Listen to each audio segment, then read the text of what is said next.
Hello friends, welcome to Praveen study point. दोस्तों, आज की इस वीडियो में हम क्लास 7th की ज्योग्राफी एनसीईआरटी का चैप्टर नंबर 3 पढ़ने वाले हैं। इस चैप्टर का नाम है हमारी बदलती पृथ्वी। दोस्तों, इस चैप्टर का एक वीडियो हमने पहले से अपने प्लेलिस्ट में अपलोड कर रखा है, तो अगर आपने वो वीडियो नहीं देखा तो हमारा रिक्वेस्ट है कि आप वो वीडियो पहले देख कर आए। उसके बाद अगर आप ये वीडियो देखते हैं तो आपको ठीक से समझ में आएगा। तो चलिए वीडियो को शुरू करते हैं। दोस्तों, पिछले वीडियो में हमने इस चैप्टर के इंट्रोडक्शन को पढ़ा था और पिछले वीडियो में हमने ये भी पढ़ा था कि पृथ्वी में दो तरह के बल होते हैं, एक अंतर्जात बल और एक बहिर्जात बल। जो अंतर्जात बल होता है वो पृथ्वी के अंदर से उत्पन्न होता है। अब बहिर्जात बल जो होता है वो पृथ्वी की सतह के ऊपर जो बल होता है उसको हम बहिर्जात बल कहते हैं। अंतर्जात बल क्या है? तो पृथ्वी के अंदर जो मेंटल वाला लेयर है वहां से उत्पन्न होता है और उससे ऊपर से भी उत्पन्न हो सकता है। तो चलिए अब इससे आगे की चीजों को पढ़ते हैं और देखते हैं कि चैप्टर में इससे आगे क्या बताया गया है।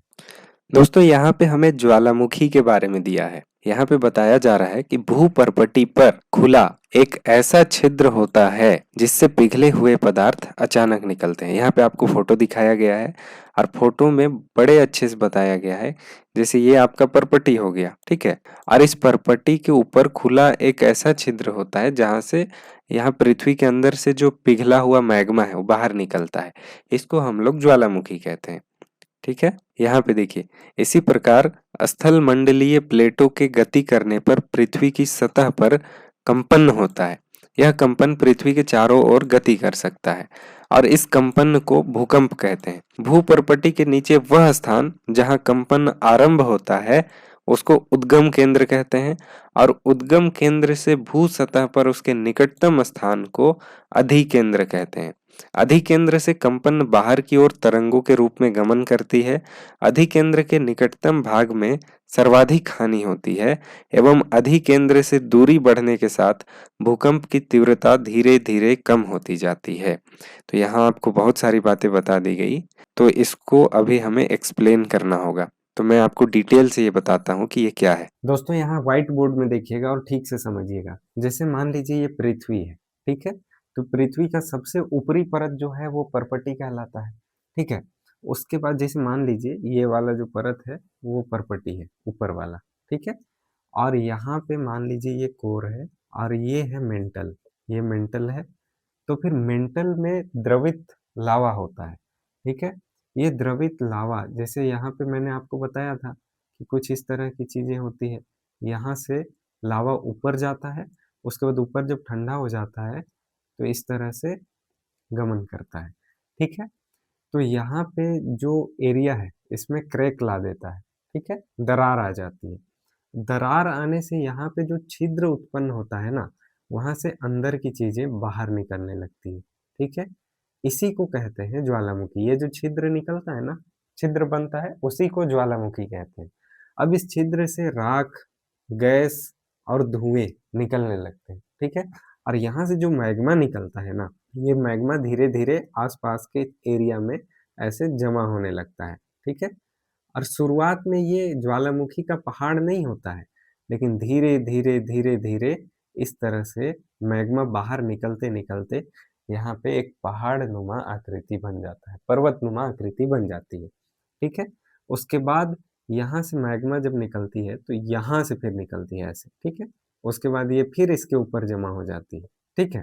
तो फिर इस तरह का ज्वालामुखी निर्मित होता है, ठीक है। तो यहाँ नीचे मैग्मा है, कहाँ पे है? यहाँ पे मैग्मा, ठीक है। ये इस छिद्र से होते हुए बाहर निकलता है, ठीक है। और इसी छिद्र को हम ज्वालामुखी, ठीक है।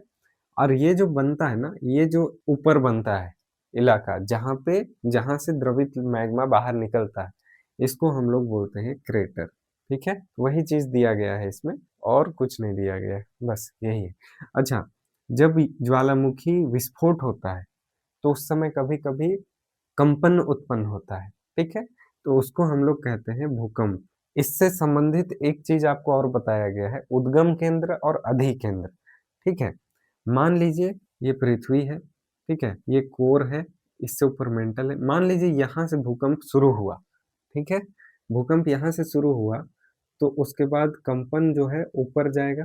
यहाँ से अगर भूकंप शुरू हुआ तो इसको हम लोग कहेंगे उद्गम केंद्र, उद्गम केंद्र भूकंप का, लेकिन यहाँ से शॉर्टेस्ट डिस्टेंस, ठीक है, सबसे कम दूरी में जो सतह होगी यहाँ से उद्गम केंद्र से, उसको हम लोग कहेंगे अधिकेंद्र, अधिकेंद्र, ठीक है। यहाँ से सबसे शॉर्टेस्ट डिस्टेंस आपका यही है, और यहाँ पे पृथ्वी की सतह है, तो इसको हम लोग कहेंगे अधिकेंद्र, ठीक है। तो यही दोनों बात आपको बताई गई है। दोस्तों यहाँ भी आपको दिखाया गया है, ये आपका उद्गम केंद्र हो गया, ठीक है, ये वाला। उसके बाद यहाँ से जो सबसे शॉर्टेस्ट डिस्टेंस होगा, यहाँ पे देखिए ये अधिकेंद्र है, ठीक है, ये अधिकेंद्र है। और यहाँ पर जब कंपन पहुंचता है तो उसके बाद पूरे सरफेस में इधर उधर फैल जाती है। यहाँ पे आपको एक बॉक्स बना करके कुछ चीजें बताई गई है, पी तरंगे, एस तरंगे और एल तरंगे, ठीक है। तो इन तरंगों के बारे में आप क्लास 9th में या फिर क्लास 12th में जाइएगा, 12th नहीं क्लास 11th में आपको बहुत अच्छे से बताया गया है। यहाँ पे बस बेसिक बेसिक बातें आपको जाननी चाहिए और इतना आपके लिए काफी होगा। यहाँ पे आपको एक चीज और बताया गया है, एंडो और जेनिक, इन दोनों शब्द से मिलके बना है एंडोजेनिक, ठीक है। और इसका हिंदी होता है अंतः उत्पत्ति, जो पृथ्वी के अंदर से फोर्स उत्पन्न हो रहा है, बल उत्पन्न हो रहा है, उसको हम कहते हैं एंडोजेनिक फोर्स। एक्सोजेनिक, बाह्य उत्पत्ति, ठीक है। एक्सोजेनिक किसको बोलते हैं, जो बल पृथ्वी के बाहर से उत्पन्न हो रहा है उसको हम लोग बहिर्जनिक बल यानी एक्सोजेनिक फोर्स कहते हैं, ठीक है। उसके बाद देखिए यहाँ पे क्या बताया गया भूकंप के बारे में ही। यद्यपि भूकंप की भविष्यवाणी संभव नहीं है, लेकिन यदि हम पहले से तैयार हों तो इसके प्रभाव को निश्चित रूप से कम किया जा सकता है। स्थानीय लोग कुछ सामान्य तरीकों से भूकंप की संभावनाओं का अनुमान लगाते हैं, जैसे जानवर के व्यवहार का अध्ययन करते हैं, तालाब में मछलियों की उत्तेजना, सांपों का धरातल पर आना, ठीक है। तो स्थानीय लोगों को पता चल जाता है जैसे भूकंप कब आने वाला है, जैसे जानवर लोग अलग टाइप का बिहेव करता है, ठीक है।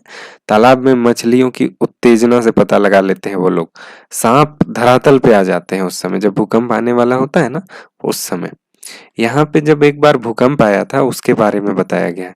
भुज में भूकंप के झटके, 26 जनवरी 2001 को भुज शहर में रिक्टर स्केल पर 6.9 की तीव्रता वाला भीषण भूकंप आया। शहर में आग, देखिए चारकोल एवं अंगीठियों के पलटने के कारण अनेक स्थानों पर आग लग गई, ठीक है। यहाँ देखिए दूसरा ये वाला था, स्कूल सर्वाधिक प्रभावित है, जैसे स्कूलों की इमारतें गिरने से कम 971 छात्रों एवं 31 शिक्षकों की मौत की आशंका है। उसके बाद यहाँ देखिए भुज की तबाही, फोन लाइनें, जल पाइप लाइनें, विद्युत स्टेशन एवं संचार लाइनें सभी अवरोधित हो गई। जितना भी फोन तार था ना, फोन लाइनें, उसके बाद वाटर पाइप लाइन था, सब खत्म हो गया इस समय। उसके बाद यहाँ देखिए भुज में निराशाजनक राहत। उसके बाद यहाँ देखिए भूकंप प्रभावित क्षेत्र में आपातकाल की घोषणा, राष्ट्रपति ने आपातकाल की स्थिति की घोषणा की थी उस समय। तो इस तरह की स्थिति होती है, ठीक है। यहाँ देखिए क्या आप जानते हैं इसमें क्या बता रहा है भाई, कि भूकंप का मापन एक यंत्र से किया जाता है जिसे भूकंप लेखी कहते हैं। भूकंप की तीव्रता रिक्टर स्केल पर मापी जाती है, रिक्टर स्केल पर मापी जाती है, याद रखिएगा, ठीक है। और जिस भूकंप की तीव्रता 2.0 अथवा उससे कम होती है उसका प्रभाव नहीं के बराबर होता है, लेकिन जिस भूकंप की तीव्रता 5.0 होती है वह वस्तुओं के गिरने से क्षति पहुंचा सकता है, और जिस भूकंप की तीव्रता 6.0 अथवा उससे अधिक होती है वह बहुत शक्तिशाली होता है, और जिसकी तीव्रता 7.0 अथवा उससे अधिक होती है तो वो सर्वाधिक शक्तिशाली समझा जाता है। ये जो भुज का भूकंप है वो 6.9 तीव्रता वाला था, तो सोचिए कितनी तबाही मचाया था। तो जो 7.0 से भी ज्यादा होता होगा तो कितनी तबाही मचा सकता है, कितना विनाश कर सकता है जान माल का, ठीक है। तो यही हमने जाना कि 2.0 से कम अगर है तीव्रता तो फिर वो नहीं के बराबर होता है, लेकिन 5.0 तक अगर पहुंच गया तो उसका प्रभाव हमें देखने को मिलता है। कोई भी आवासीय संरचना अगर भूकंप रोधी नहीं बनी है तो वो गिर भी सकती है, ठीक है। उसके बाद 6.0 अगर पहुंच गया तो बहुत शक्तिशाली होता है, लेकिन अगर 7.0 पहुंच गया तो बहुत ज्यादा शक्तिशाली होता है, ठीक है। यहाँ पे आपको कुछ चीजें बताई गई है, जैसे भूकंप से बचाव की तैयारी कैसे करें, भूकंप के दौरान आश्रय कहाँ ले, सुरक्षित स्थान क्या क्या होगा, रसोई के काउंटर या मेज के नीचे आपको बैठ जाना चाहिए, ठीक है, या फिर दीवार के अंदरूनी कोने में जाके आपको बैठ जाना चाहिए। अगर आप कोई आग वाले स्थान में हैं या चिमनी के आसपास हैं जो टूट सकती है, या खिड़कियों टूट सकने वाली खिड़कियों के आसपास है, दर्पण एवं तस्वीर फ्रेम के पास है, तो आप वहां से दूर हो जाएं। ठीक है। पहले से कैसे तैयार रहना है, तो अपने दोस्तों एवं पारिवारिक सदस्यों के बीच जागरूकता फैलाएं और आपदा का सामना करने से मतलब पूरे विश्वास से आपदा का सामना करना है। ठीक है। तो इस तरह की आपको बातें बताई गई है कि आप किस तरह से यहाँ बच सकते हैं। ठीक है। उसके बाद दोस्तों यहाँ पे आपको बताया जा रहा है मुख्य स्थलाकृतियों के बारे में। दोस्तों इसके बाद का जो टॉपिक है मुख्य स्थलाकृतियां, ये एक अलग सेगमेंट है। ठीक है। इसको भी इसी चैप्टर में पढ़ना है। जो बहिर्जनिक बल होता है, जो हवा, नदी, मतलब हवा, जल, ठीक है, जल में हमारा नदी का जल, समुद्री जल, ठीक है, इसके साथ साथ हिमनद, तो इनके दबाव से, इनके क्या बोलते हैं, इनके फोर्स के वजह से जो स्थलाकृति बनती है, ठीक है, जो बाहरी स्ट्रक्चर है पृथ्वी की परपटी की सतह का, वो चेंज होता है। ठीक है। तो कैसे चेंज होता है और क्या क्या बनता है चेंज होकर के, ठीक है, इसके बारे में हमें इस टॉपिक में पढ़ना है। ठीक है। तो इसमें देखिए नदी के कार्य सबसे पहले तो, उसके बाद आपको यहाँ पे नीचे दिया गया है, जैसे यहाँ पे इस तरह का पिक्चर आप देख रहे होंगे।